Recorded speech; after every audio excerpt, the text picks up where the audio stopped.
હર હર મહાદેવ, જય ગિરનારી. વાતો વિરલ વિભૂતિઓના પ્લેટફોર્મ પર આપ સૌનું હાર્દિક સ્વાગત છે. સ્વતંત્રતા પર્વની આપ સૌને હાર્દિક શુભકામનાઓ. સરસ લખ્યું છે, આઝાદી કેરા યજ્ઞમાં હોમાઈ ગયા જે હરખથી, ગાથા અમર આ રાષ્ટ્રની ગાવી ગમે છે ગર્વથી. નીડર અમારા વીર આ સ્વરાજનો શણગાર છે, તેથી ત્રિરંગા આજ તુને વંદન હજારો વાર છે. તેથી ત્રિરંગા આજ તુને વંદન હજારો વાર છે. આજે આપણે વાત કરવા જઈ રહ્યા છીએ વિનાયક દામોદર સાવરકર. માં ભારતીના પરમ ઉપાસક, સ્વતંત્રતાના આરાધક અને અંગ્રેજ સલ્તનત સામે ક્રાંતિ જંગ આદર્યો એવા અપ્રતિમ યોદ્ધા. આઘાત પ્રત્યાઘાતોને જેણે હસતા મુખે પચાવ્યા અને માનવ માત્રને અને તેમાં અસ્પૃશ્ય બાંધાઓ માટે જીવન ખર્ચ્યું. કઠણ કાળ જોવા છતાં પુષ્પ જેવા કોમળ હૈયે જીવનને જીવી ગયા અને અંદમાનની કાળકોટડીમાં પોતાની ભર યુવાનીની બલિ આપનાર વીર સાવરકર પોતે જ એક પ્રેરણા છે. તેમનો જન્મ 28 મે 1883 નાસિક ખાતે ભગુરમાં થયેલો. નાનપણથી તેમને વાંચનનો ખૂબ શોખ અને મિત્ર મેળા નામે એક સંસ્થાની પણ સ્થાપના કરેલી અને 1857 સંગ્રામનું પુસ્તક લખી અને તેમણે આઝાદીની પ્રથમ લડાઈ નામે જાહેર કરેલું. ભારતની સ્વતંત્રતા આંદોલનના હેતુથી જ સાવરકર ઇંગ્લેન્ડ ગયા હતા. અંગ્રેજોને એ વાતનો ખ્યાલ આવી ગયો હતો, તેથી જ તેમની ગતિવિધિઓ પર ચાંપતી નજર રાખતા હતા. એટલું જ નહીં, પણ કોઈ પણ નાની તક મળે તો તેમને જેલમાં નાખી દેવા અંગ્રેજો તત્પર હતા. સામે પક્ષે સાવરકર પણ બને ત્યાં સુધી કોઈ સીધા કેસમાં સપડાઈ ન જવા અને સ્વતંત્રતા માટે કામગીરી ચાલુ રાખવા તત્પર હતા. પણ એક અંગ્રેજ અધિકારીની હત્યાના કેસમાં સાવરકરની કોઈ સીધી સંડોવણી સાબિત ન થતી હતી, છતાં પણ અંગ્રેજોએ ગમે તે રીતે તેમને આરોપી ઠેરવી અને 25 વર્ષની 2 અલગ જન્મટીપની સજા કરી દીધી. ત્યારબાદ સાવરકર પોતાના મતમાં સ્પષ્ટ હતા કે 50 વર્ષ સુધી કેદમાં રહીને કશું સાર્થક કામ ન થઈ શકે. આથી તેમણે મુક્તિ માટેનો પત્ર લખ્યો હતો. પણ આ પત્ર લખનાર કઈ સાવરકર પહેલા રાજનેતા નહોતા અને છેલ્લા પણ નહોતા, અને આ સમયમાં રાજકીય કેદીઓ પોતાની મુક્તિ માટે પત્ર લખતા જ હતા. પણ સાવરકરે મુક્તિપત્રમાં પોતાને ભૂતકાળની ગતિવિધિ માટે માફી નથી માંગી. પણ એ સમયના અન્ય કેટલાક નેતાઓની જેમ સાવરકરે પોતાની મુક્તિ માટે દેશ વિરોધી કે દેશ માટે નુકસાનકારક શરતો માન્ય પણ નહોતી રાખી. તે પોતે સ્પષ્ટપણે માનતા કે કારાગૃહમાં રહેવાથી માતૃભૂમિની મુક્તિ માટે કોઈ નક્કર કામગીરી કરી ન શકાય અને તેથી નૈતિકતાની મર્યાદામાં રહી અને અમુક શરતો સ્વીકારી જો જેલમાંથી મુક્ત થવાતું હોય તો તેવું કરવું જોઈએ. તેમજ વ્યાપક રાષ્ટ્રીય હિત રહેલું છે. તેઓ ચાણક્યની કૂટનીતિમાં માનતા. તેઓ કહેતા કે શિવાજી મહારાજ ઔરંગઝેબની જાળમાં સપડાયા ત્યારે તેમણે ઉપવાસ આંદોલન કરીને પોતાનો જીવ ગુમાવ્યો નહીં. એથી વિરુદ્ધ ઔરંગઝેબની છાતી પર લાત મારી અને ત્યાંથી છટકી ગયા. સારાંશ એ છે કે પરિસ્થિતિ અનુસાર યોગ્ય ફેરફાર કરો, પણ મૂળ રણનીતિ યથાવત રાખો.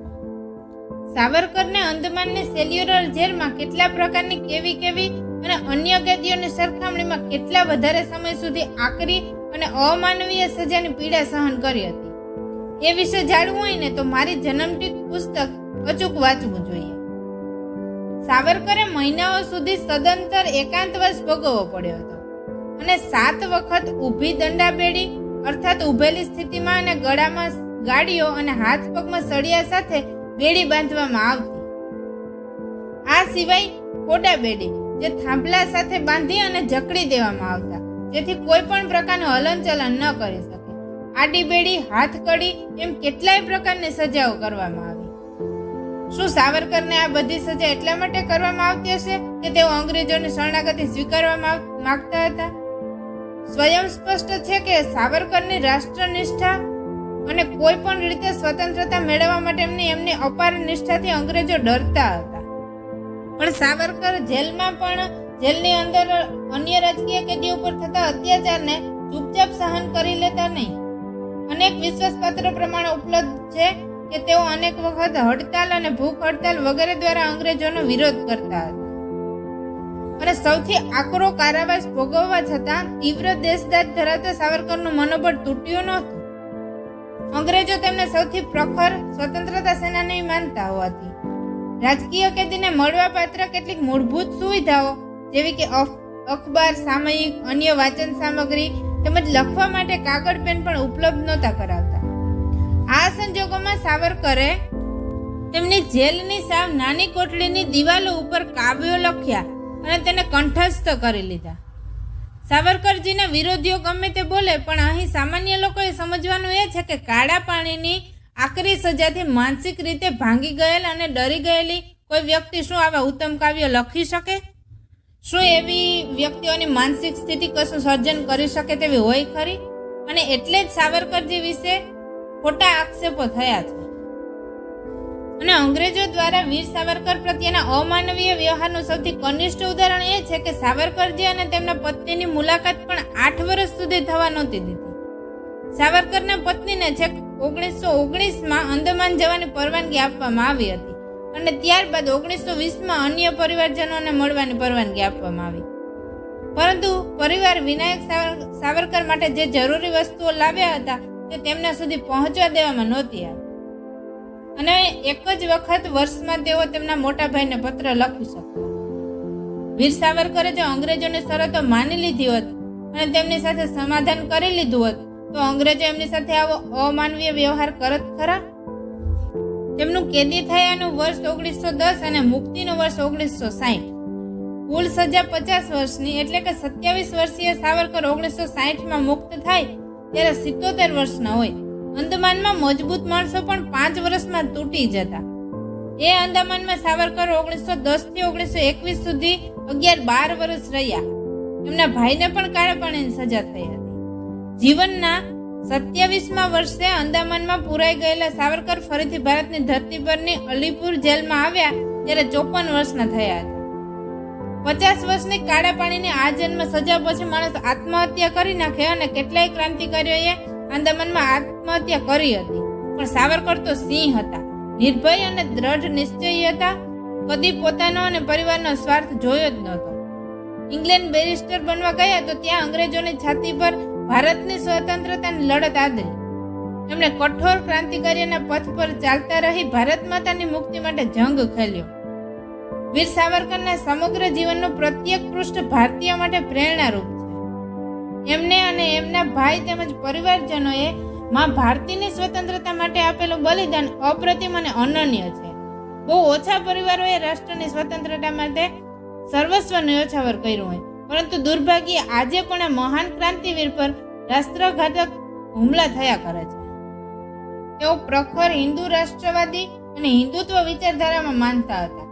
1937માં તેઓ હિન્દુ મહાસભાના અધ્યક્ષ બન્યા અને 1940માં મહાસભાના અધ્યક્ષ પદેથી વક્તવ્ય આપતા સાવરકરે કહ્યું હતું કે ભારતમાં અંગ્રેજોએ જે સૈન્ય ઊભું કર્યું છે એ એના પોતાના સ્વાર્થ માટે છે. ભારતીયોએ મદદ કરવાના હેતુથી નથી. આપણે એની સામે વિરોધ ન કરવો એ આપણા લાભમાં છે. એમાં અંગ્રેજોને મદદ કરવાનો કોઈ ઈરાદો નથી. અને આ વક્તવ્યમાં યુવાનોને સંબોધતા તેમણે કહ્યું કે તમે સૈન્ય તાલીમ લો, શસ્ત્રો ચલાવતા શીખો, પછી ભવિષ્યમાં તેનો ઉપયોગ ક્યારે અને કેવો કરવો એ તમે જાતે નક્કી કરશો. તેમણે વધારે સ્પષ્ટતા કરતા એમ પણ કહ્યું કે સ્વતંત્રતા મેળવવા અને મળેલા સ્વાતંત્ર્યનું રક્ષણ કરવા માટે જ હું યુવાનોને સૈન્યમાં ભરતી થવા માટે કહું છું. અને યાદ રહે કે સાવરકરની આ નીતિને કારણે જ સ્વતંત્રતા પછી ભારતને તાલીમ પામેલા કુશળ સૈનિકો અને સૈન્ય અધિકારીઓ મળ્યા હતા. સાવરકર કહેતા હતા કે બંદૂકનું નાળચું સમય આવ્યા કઈ બાજુ ફેરવવું એ આપણે નક્કી કરી શકીએ એવી સ્થિતિ હોવી જોઈએ. અને થયું પણ એવું જ. બીજા વિશ્વયુદ્ધ દરમિયાન અંગ્રેજોને ખ્યાલ આવી ગયો હતો કે તેમના સૈન્યમાં જે ભારતીયો છે તેઓ હવે ગુલામી કરવા તૈયાર નથી. વળી એ જ સમયે ભારતીય નૌકાદળે અંગ્રેજો સામે વિદ્રોહ કરી દીધો હતો અને સાવરકરની નીતિ સફળ થઈ રહી હતી અને અંગ્રેજોએ વહેલી તકે ભારતને સ્વતંત્રતા આપીને અહીંથી ચાલ્યા જવાનું પસંદ કર્યું. આ સાથે તેમણે છેલ્લે એક આર્ટિકલ લખ્યો, આત્મહત્યા નહીં પણ આત્મસમર્પણ.